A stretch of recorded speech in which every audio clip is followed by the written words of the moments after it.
primeiro passo para investir no futuro é dialogar sobre mudanças climáticas e os rumos da segurança alimentar.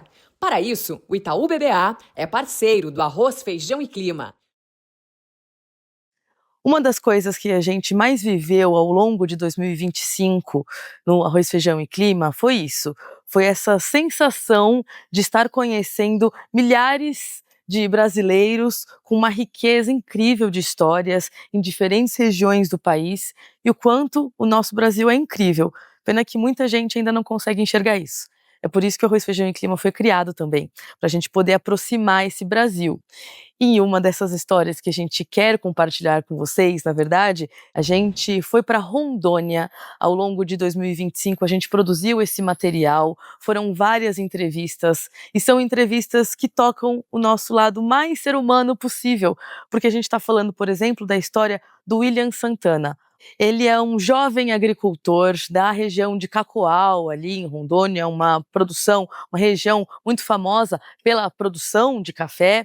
E ele, na sua juventude, conseguiu exercer o seu direito de cidadão, ir atrás dos seus direitos ali através do Pronaf, que é a linha de financiamento do Plano Safra para a agricultura familiar, através de muito estudo, de muita troca com outros agricultores e de uma curiosidade que praticamente é sem fim, ele viu que o Pronaf tem uma linha de Pronaf Jovens e que através dessa linha ele poderia levar energia elétrica para sua família. A família dele até 2018 nunca tinha tido acesso a, por exemplo, geladeira, porque sem energia elétrica não tem geladeira. E ele, aos 20 e pouquinhos anos, conseguiu, então, lutar por esse direito através da educação, bateu o pé com quem falava para ele que isso seria impossível e conseguiu levar a energia elétrica, o que significa que ele conseguiu levar dignidade para a família dele e para a região, porque quando uma pessoa consegue esse tipo de feito, é claro que os benefícios acabam sendo para a coletividade, né, para a sociedade que está em torno, para a comunidade que está em torno. Então vale a pena a gente conhecer a história do Williams, porque ele é genial. E a gente traz outras histórias de Rondônia para você nesse mesmo episódio, para que você conheça um pouquinho mais do norte do país e dessa relação, porque sim, tem café que é produzido lá, que é distribuído nos grandes centros urbanos do Brasil. Então, quando a gente fala que cidade e campo precisam se conectar cada vez mais, esse episódio é uma grande prova disso.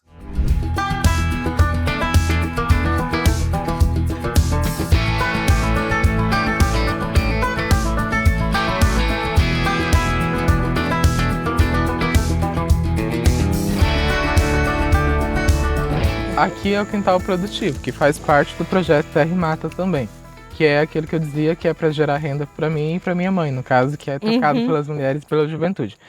Aqui tudo consorciado, então aqui a gente tem que é a pitanga, abacaxi, laranja, pocã, maracujá, banana, tem aqui também o mangostão.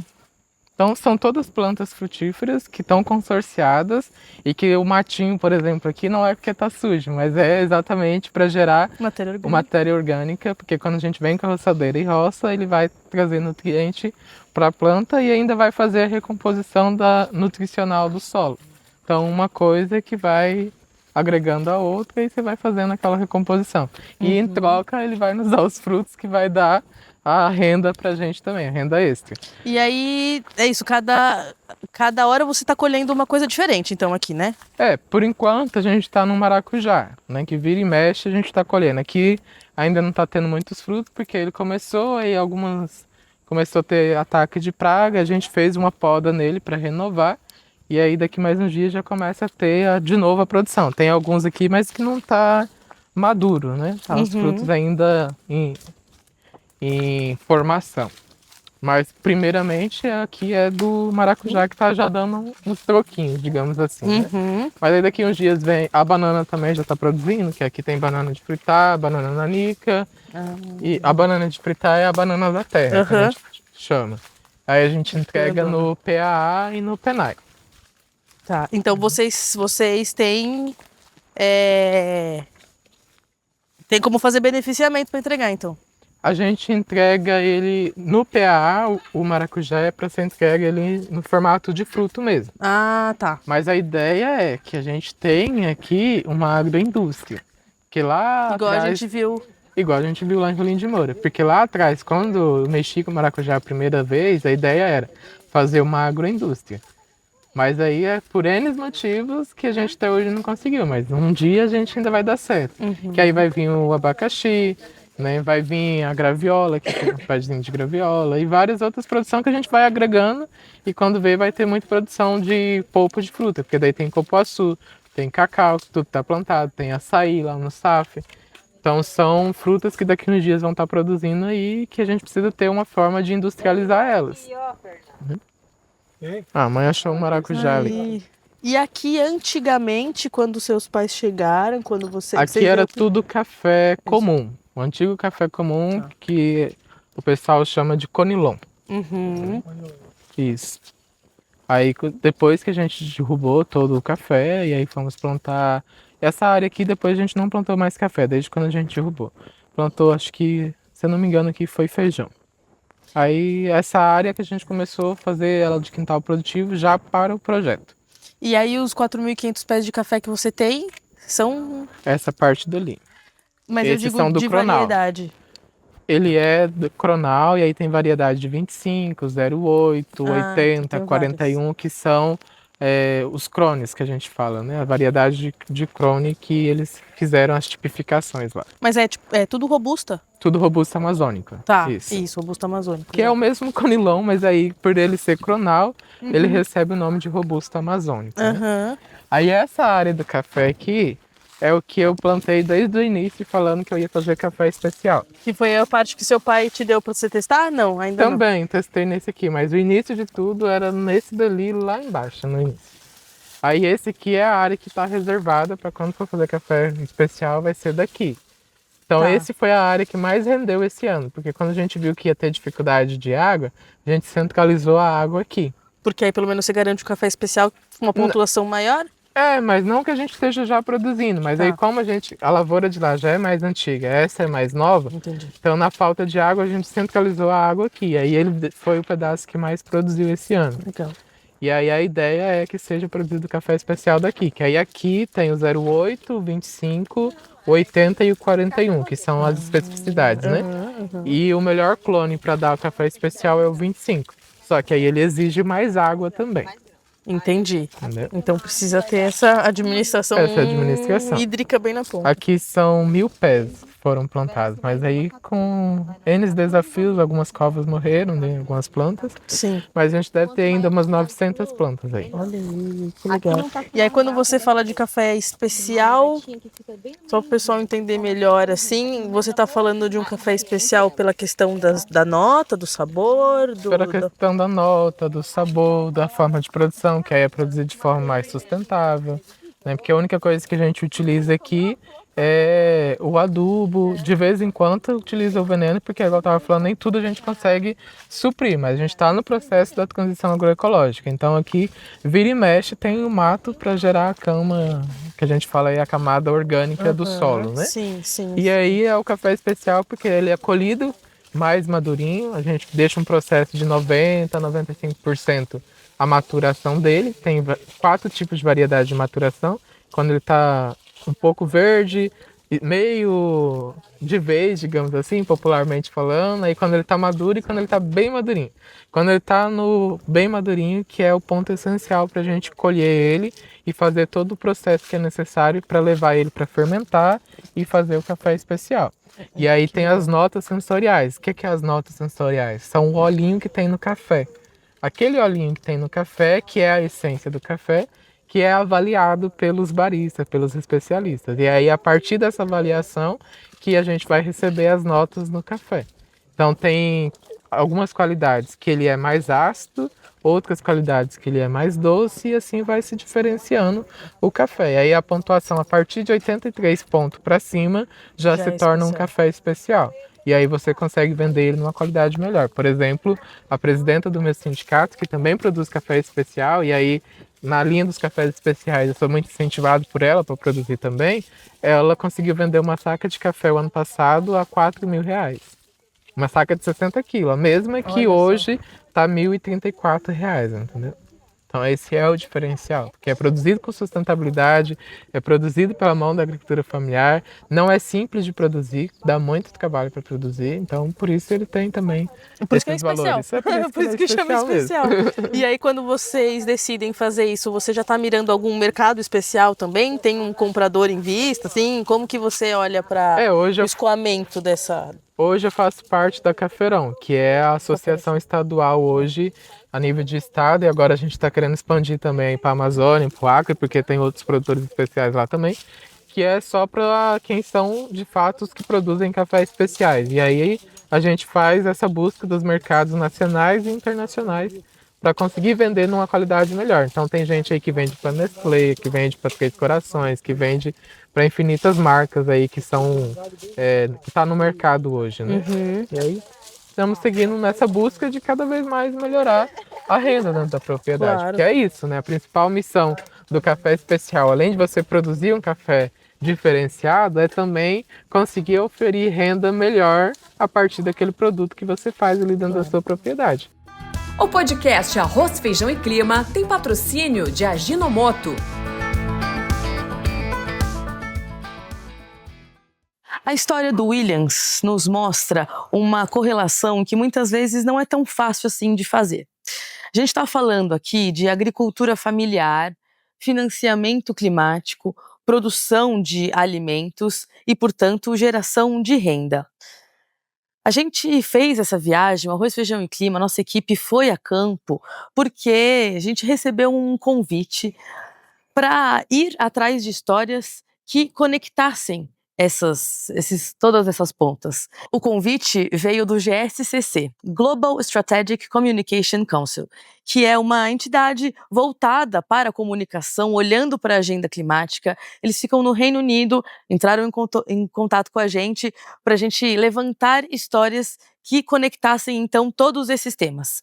Financiamento climático para a agricultura familiar, o quanto que esse financiamento climático existe ou não, o quanto ele é robusto ou não, o quanto que isso influencia hoje nas produções agrícolas, ou seja, a gente está falando ali de uma região muito conhecida pelo café, um café que, se antes a gente pensava no café somente do Sudeste, né, de Minas Gerais, do Espírito Santo, hoje Rondônia vem se despontando como um grande produtor de café no Brasil, com altas pontuações, mas ao mesmo tempo a gente tem que lembrar que está no bioma amazônico, um bioma que, assim como os outros, está sofrendo com as mudanças climáticas. Então, o café está ali ameaçado. A gente traz isso também na próxima história aqui desse episódio. E é isso, o GSCC nos convidou, então nos chamou para que a gente fosse para Rondônia, ouvisse essas histórias. A história do Williams é uma, a história do cacique que vem a seguir é outra, para a gente ter a consciência de que muitas vezes o financiamento público do qual se fala tanto, o Plano Safra, do quanto a gente tanto aborda aqui, né, no agronegócio, a verdade é que muitas vezes ele não chega lá na ponta. Assim como o Pronaf com o Williams foi muito difícil de conseguir acesso, nessa realidade indígena que a gente vai introduzir aqui agora, o financiamento nem chega. Então, como que aldeias, como que várias populações indígenas que aprenderam a trabalhar com café nessa região de Rondônia vão sobreviver se o clima está mudando e não existe nenhum tipo de suporte? A gente então deixa vocês com essa segunda história, gravada diretamente de Rondônia. Então o senhor estava me contando que faz um pouco mais de 40 anos que vocês começaram com uma cultura que nem sabia que era café. E que aí seu pai foi descobrindo e passou isso de geração para o senhor. Sim, ele já tinha trabalhado, né? Aí foi continuando como ele trabalhava, né? E já tem uma outra geração chegando aí para cuidar do café? Já tem. Meu filho, né? Já está cuidando com o senhor? Já está cuidando. E estou ensinando ele. E está trabalhando agora. As minhas filhas, a família toda. Viu prosperidade no café? Isso para nós é uma café que a gente trabalha e nunca deixou nós assim para ficar sem nada, porque a gente trabalha por todo fim do ano, a gente tem uma coisa para compra, um dia de dezembro, de Natal, a gente tem uma coisa para comprar com esse dinheiro do café. E aí, quando vocês vão comprar mantimento, coisa assim, é em Cacoal. Cacoal. Cacoal, que é Cacoal. mais perto aqui, né? É mais perto. Quantos quilômetros está aqui, você sabe? 46 quilômetros. 46 quilômetros. E o que o senhor imagina para o futuro do café com as mudanças do clima, igual o senhor estava me contando, que é certo que está acontecendo, vocês estão vivendo isso na prática, mas me parece que isso está ficando mais grave, né, com o passar dos anos. O que o senhor imagina para o futuro do café com tudo isso? Eu acho que vai prejudica, né? Vai diminuir por causa do tempo, que o clima está mudando, sem chuva. Agora, fora da época, e chovendo um pouco, aí depois, tempo da chuva, não vai chover também. É muito seco, né? O tempo também é muito estranho para nós, muito diferente que era antes.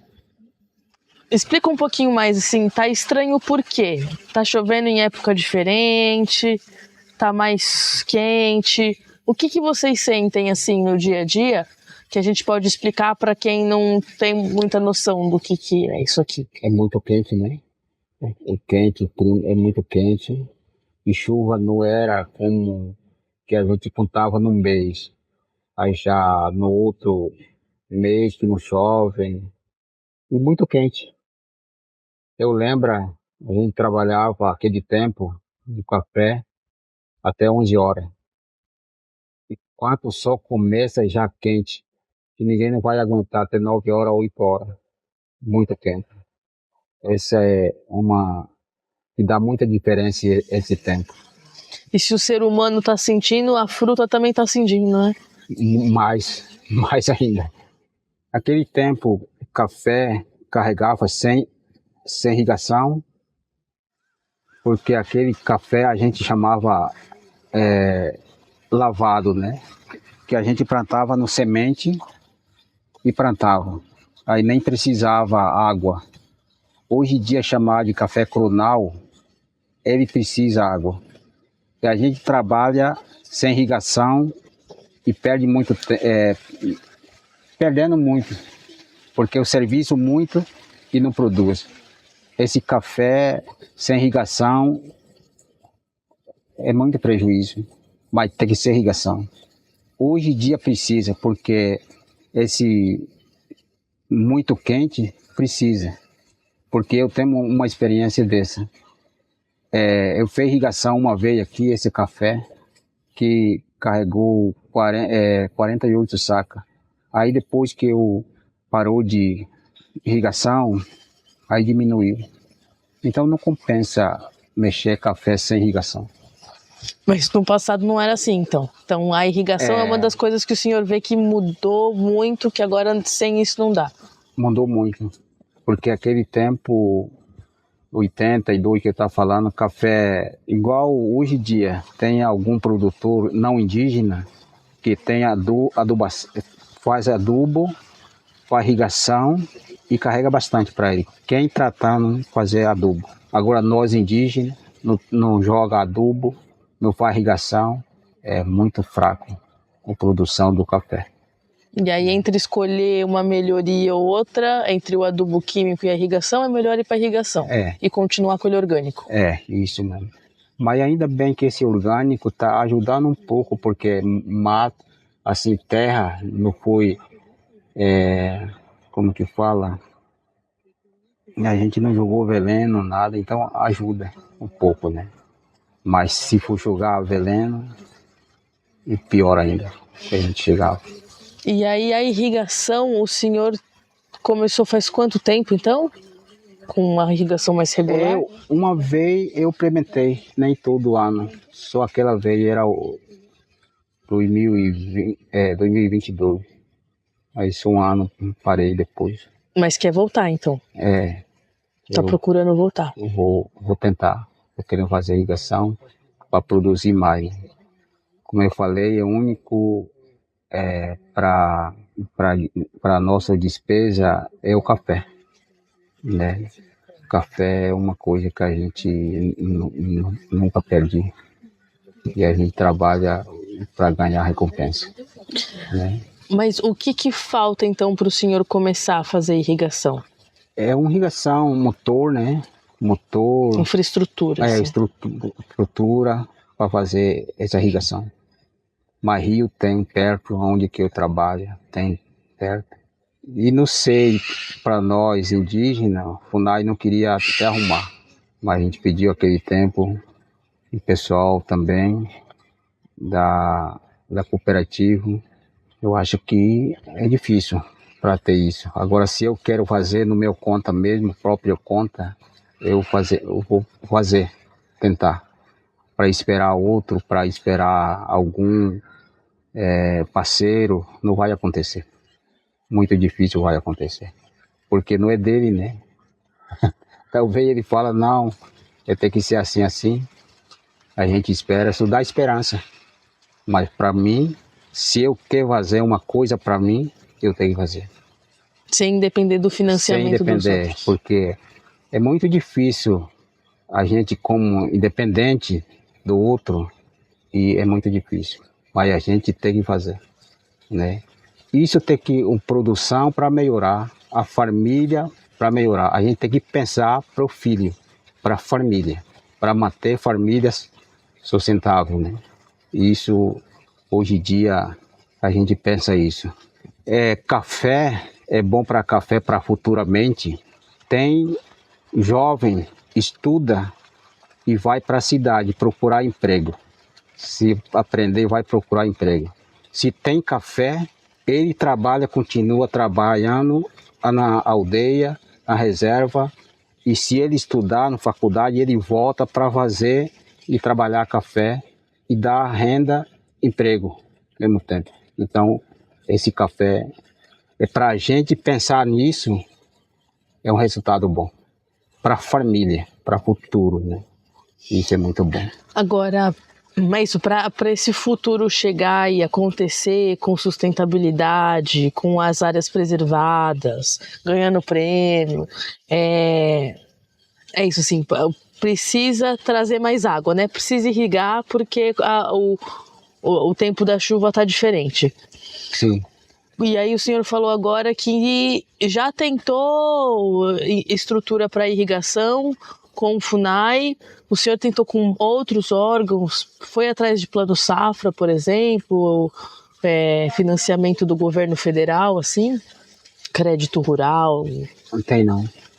Mas já foi atrás ou nem foi? Nesse tempo a gente teve com financiamento, com o Imater, fazer, e até agora algum aprovou, nem todo, porque dificilmente, não sei porquê, até eu fiz, meu filho fez e não aconteceu até agora.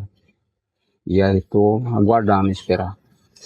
O senhor acredita que os produtores indígenas têm mais dificuldade em geral de acessar essas linhas de crédito, esses financiamentos, chegar nesses valores que o governo promete?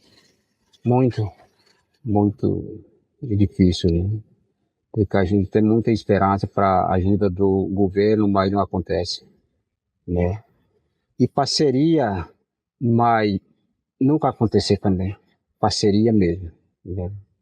E quantas vezes, como eu sou líder da minha aldeia, já acompanhei outra liderança maior para a gente pedir apoio do governo em Brasília, secretário, mas ele pode prometer, mas não vai acontecer.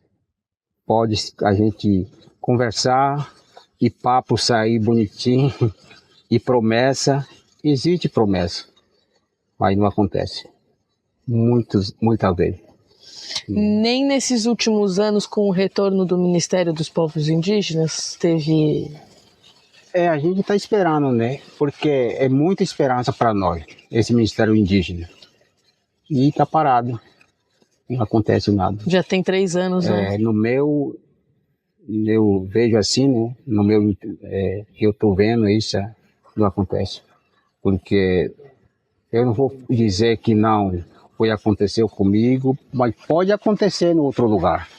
Mas aqui eu sempre fui batalhando, sustentar minha família, o meu trabalho, o meu suor. É isso que está acontecendo. É difícil, né? Para nós indígenas.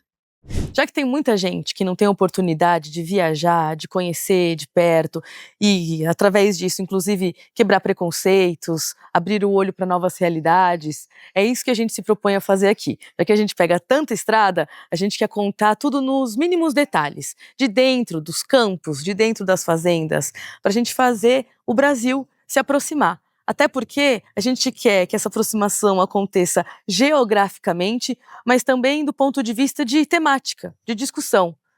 Qual que é o assunto, um dos assuntos que aproxima a todos os seres humanos? Além de ar e água, a gente está falando de comida, de alimento, que parte do campo, mas vai para a cidade.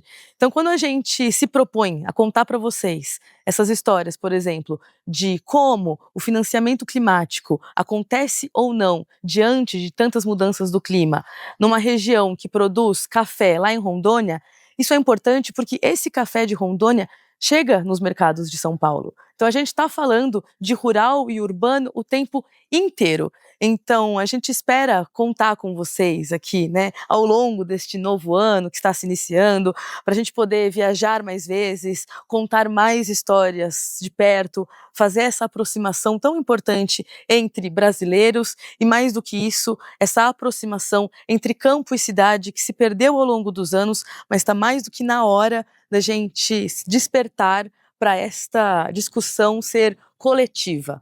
Todo mundo é preocupado com o preço do alimento, todo mundo é preocupado, por exemplo, quando uma greve dos caminhoneiros acaba influenciando a distribuição do alimento no Brasil, mas se a gente só falar disso quando acontecerem alguns episódios específicos, a gente nunca vai conseguir avançar, por exemplo, em políticas públicas, como essas que são tão importantes para o Williams ou para o Cacique. Então fica aqui o convite para você pensar um pouco mais nisso e então vir aqui no Arroz, Feijão e Clima para se informar e para participar também. Então a gente, claro, tem os episódios aqui no YouTube, no Spotify, conta com a sua audiência, se inscreva nos canais, compartilha, comenta lá. A gente também está nas redes sociais, a gente está fazendo um trabalho dedicado a isso, vídeos curtos, webséries, então também vai lá, segue a gente, compartilha para quem você acha que se interessa em falar de mudanças climáticas, agronegócio, produção de alimentos, transição energética, meio ambiente em geral. E a gente também conta com você para mandar um e-mail para a gente se você tiver sugestões de pauta, mas também quiser ser um patrocinador, um apoiador do Arroz, Feijão e Clima, um apoiador dessa construção de ideias coletivas sobre agronegócio, mudanças climáticas, transição energética e segurança alimentar. A gente conta com vocês ao longo de 2026.